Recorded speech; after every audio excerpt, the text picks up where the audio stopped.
Okay, y'all. Good morning. Saturday morning. Y'all know that. Well, we're not working today, but I am working for no pay. It's all work to me. Well, it's just a way of life, really. Especially once your kids get grown and everything. It's like, well, you got to do something with your time. So this morning, I got a few things I need to do. I need to go over there and pick up my mower. They called me yesterday. They said it's ready. It was the starter and it was under warranty. I don't even know. I mean, I didn't think anything would be under warranty after. I don't remember exactly how many hours are on it, but I want to say like 11 or 1200. So for them to warranty the starter after that long is that's a pretty damn good warranty if you ask me. And the starters for those mowers are not like you would think. They're really expensive. The starter itself, the price of the starter itself, and I know there's probably going to be somebody that says no, that ain't right, but to get an OEM starter or whatever, you're talking about $350 to $400 for the starter itself for one of these mowers, and then the labor to put it on. The labor in that is going to be a pretty big deal. If you saw where it was at when I was trying to show you guys, it's down in a little. It's they got to take a lot of stuff off to get to it. But they probably do 10 of these a month, so they probably got special tools and everything that they use just for that. So let me make sure so I unloaded all the ladders and everything. That's a job in itself, man. Everything's work. Got to make sure you put everything back up because having the ladders on the trailer, having a push mower on the trailer for no reason, you asking for problems. So I don't have anything on the trailer, and I'm going to ride by a couple jobs on the way over to the dealer, chit chat with you guys for a few minutes. The one job that I bid it on down here about these three-seater stumps, if y'all remember a couple weeks ago, it looks like they got somebody to pick up all the debris. Now, I don't know if they got somebody to do the stumps yet. So I'd like to get that job, man. That'd be pretty nice. Even if I don't really want to go down on my number none, but my number included hauling everything off, which is kind of accelerated because you have to take, for me, in my business, I have to have the ability to haul it off, which means I need the dump trailer. Well, the dump trailer right now is over at the bamboo site. Phil's going to come out tomorrow, and we're going to do some odd and end stuff. Yeah, that's the plan anyway. I want to get Phil a couple days a week if I can, all the way through, and I got a lot of stuff to do, but, stuff around my house takes second seat to, things that make money, right? So I'm probably going to have Phil help me, not move my fence, but build another fence across my backyard to give me more space around the building. And I want to be able to pull a truck and trailer beside the building on this side of the building. And I don't know, on the same side as my house is on. And to do that, I need about 12 more feet minimum. And then that'll give me plenty of space to back the trailer up in there. Yeah, that's the thinking. But it's not pressing or nothing. I've been wanting to do it ever since I built the building. I mean, when I built the building, the location of the building and everything, I told myself, I said, okay, if I put it right here, this is before they ever poured the concrete or anything, then I can move my fence in, and I can still have a little bit of the best of both worlds. I can have a little bit on the house side, and I can still have space on the back side.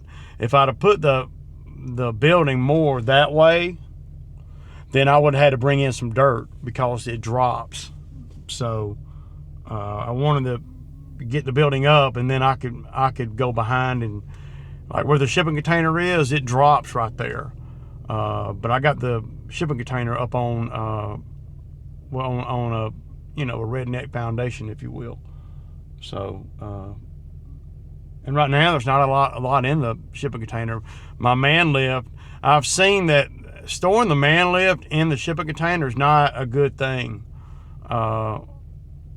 It just gets too hot in there. The batteries were catching hell.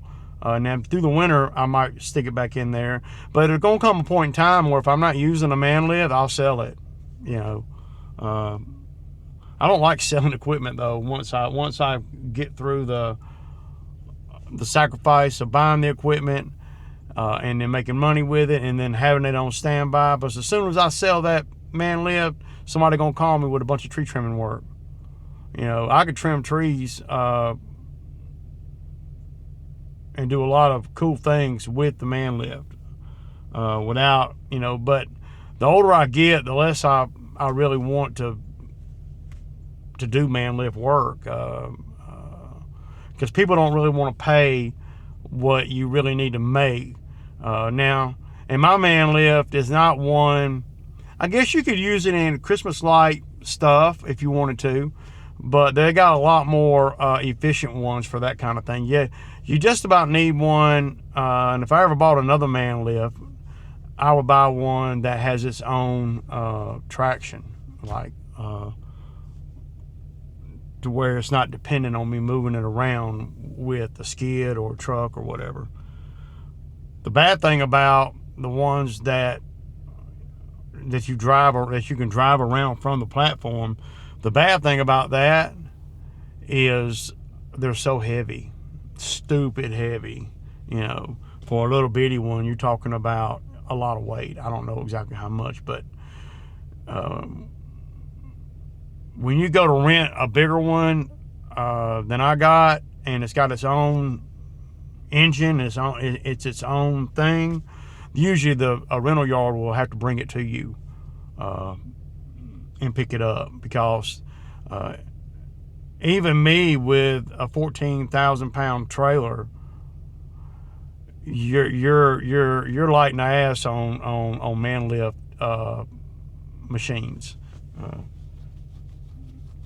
Yeah, 14K is not you're not going to get much of a man lift at 14K. Not that I've seen, and when I was looking at man lifts. Anyway, so that's today. Then I'm gonna go by the bamboo site. I'm gonna talk to the owner over there. They got a guy over there now that is doing a lot of deep grading, and he's a dam pond guy, and he's a grader. And he has a huge 70,000-pound machine out there on the site.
All right, y'all. So, like I said, this guy's doing a lot of work on the pond. He's making it deeper right here. I don't know how in the world he got over there. Did he go through the water to get over there? I mean, wow. How did he get over there? Because I got a skid steer stuck over here in the woods over here last year. I don't even know how he would even get over there. Surely he didn't go through the water right there, did he? Wow. But what he's doing is he's making it deeper here, the pond deeper here, to where, because this sediment is just, it's bad.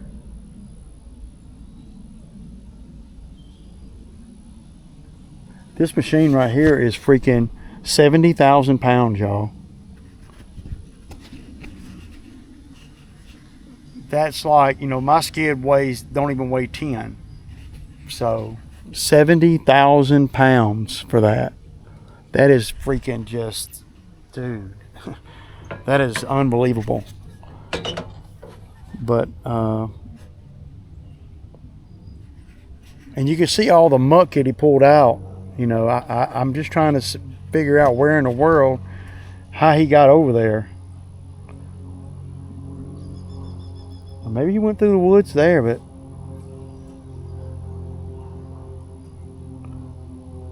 I don't know, man.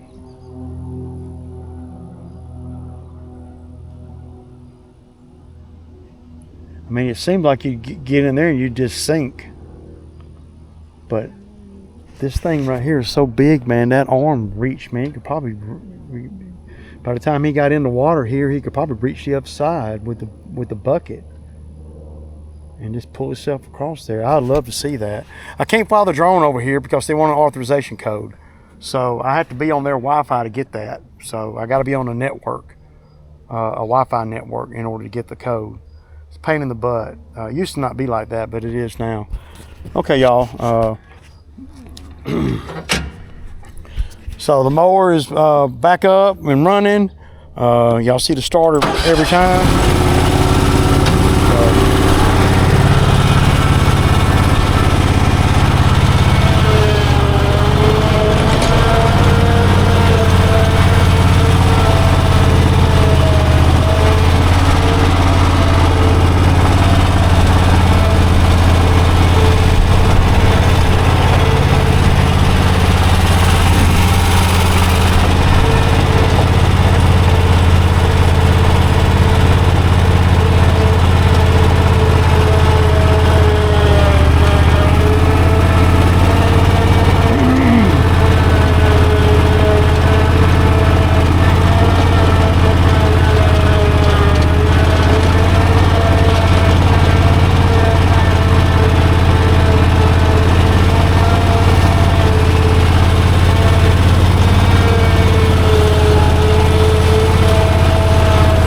Just to show y'all what a badass this machine is right here.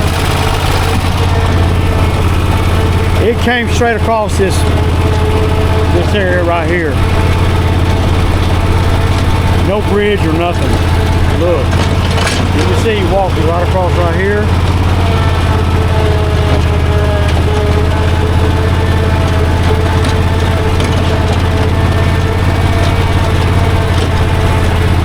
Came right across right there, just straight across. Wasn't even studying no bridge. That's amazing. It done come across here a couple times. So, yeah. Okay, y'all. So I'm headed over here. You know, I got the mower back. I went by the bamboo site. I couldn't, the drone, I got to have a code for that. But the reason I've been kind of hovering around this area right here is so I can meet with the homeowners over here about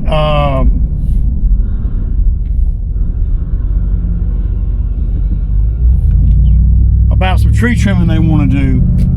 So, they just got back home, so I'm gonna stop by there before I go home. Also, y'all know I looked at a mulching job last week. I looked at a couple, guy said he had another company coming out to give him a quote on Friday, which is yesterday. And so I did a follow-up with him. I said, hey, this is Ray. I'm just doing a follow-up with, you know, the mulching quote that I gave you on Monday. And he came back and he says, yeah, the guys that were supposed to come out on Friday, he had to reschedule. See, that would be enough. If I'm them, that would be enough right there to make it where I just go and let Ray do it. That would be my thinking. So, you know, again, a lot of people, you know, want to get to work, but then they want to tie the real folks up. They can't even come and give a quote that takes 10 minutes. You know. And been planning for the quote all week for Friday and couldn't even, you know, and that. So if I'm him, I wouldn't even have told Ray that. I just would have said, yeah, Ray, what day next week can you do it? That's what I would have done. So my thinking is that I'm probably not going to get that job. I could, but I'm probably not. Because if he's willing to let them, you know, wait a week to quote, and then when the end of that week gets there, they put him off. I mean, I might get it by default if they don't show up. But, you know, I mean, it just shows you how some people are, man. I mean, even if I'm $100 more or whatever, I'm still going to be like, if I'm him, I'll be like, man, I'm just going to let Ray do it, man. He's done everything that he said he was going to do. He ain't bullshitting. So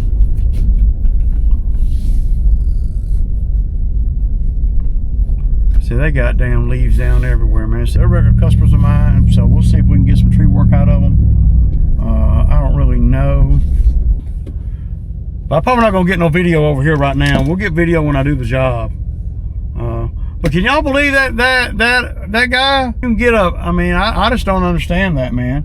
If I'm waiting on a guy to give me a quote for a week and he don't show up on the day that he's supposed to, and he reschedules it, I mean, how much money do I have to save to keep entertaining that? Right? Because I know that he ain't gonna be, if he's cheaper than me, he's not gonna do as much work as me. There's no way. No way. I when I get in that skid with the mulcher, I'm moving mountains, man. And I know that at the number that I gave the dude for everything that I can do, he's not going to find nobody to do it. But he might get them. They might come over there and do it for $1,000. I'm not going to do that, man. So yeah. How high up? I want to take this tree as far up as I possibly could, dude. I'm telling you, because it's going to make a big difference on everything here. Yeah. So Ray, I'm leaving that up to you. Okay. You're the professional. You tell me. But that tree down there, we want it gone because we're going to put a driveway down through here. Okay. Yeah. Oh, that fruit tree or whatever it is. Whatever it is. And then this week going to trim it up. Yep. Trim it up. Yeah, this one right here, I've been wanting to get it. Well, no, you have. You know, I've been wanting to get this sucker right here, man, because I know it's such a pain in your butt, dude. The amount of gumballs that it drops is like, it ought to be illegal. Yeah, it should be. I mean, you'll break something walking around out here. Hey, what's up? Okay, y'all. So I got I got that job right around $3,000, and it's by the job.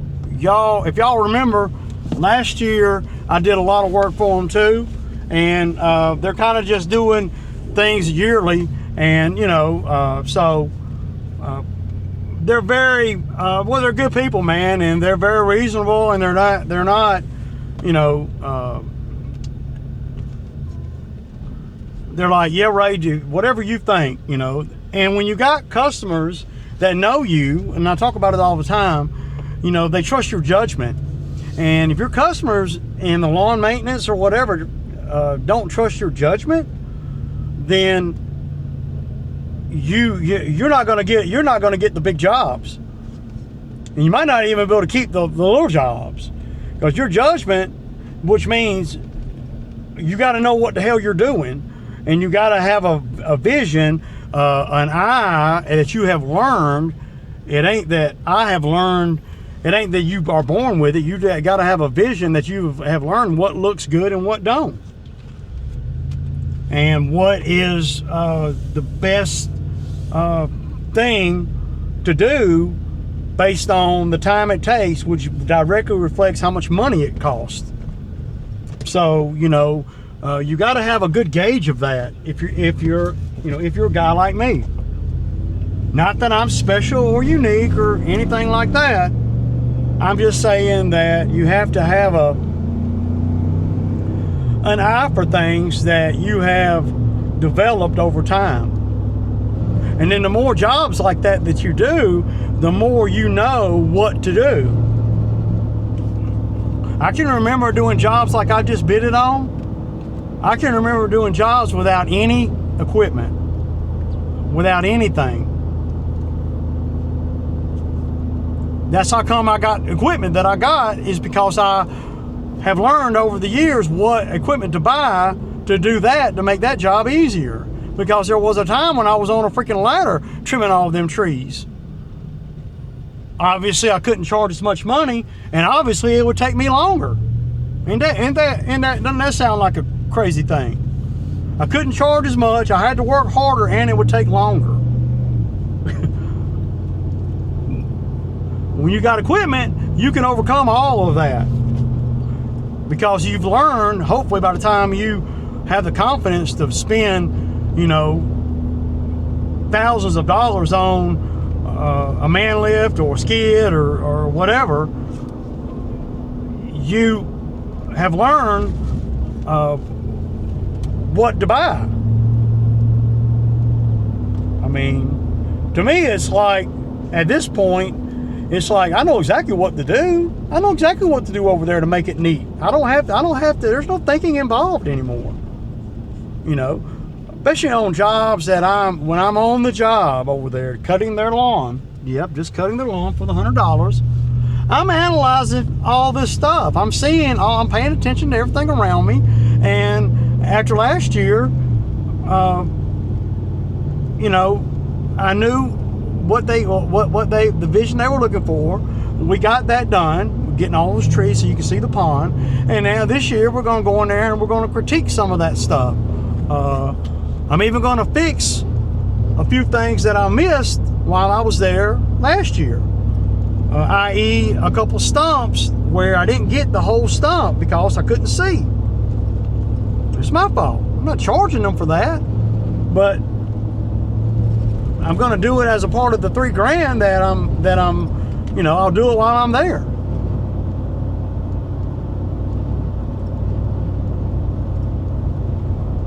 I mean, we might be able to get, you know, I mean, there's a lot of work there. And you got to kind of get into the customer's head just a little bit to know what they want to do, or to know what they want to pay for, and all that.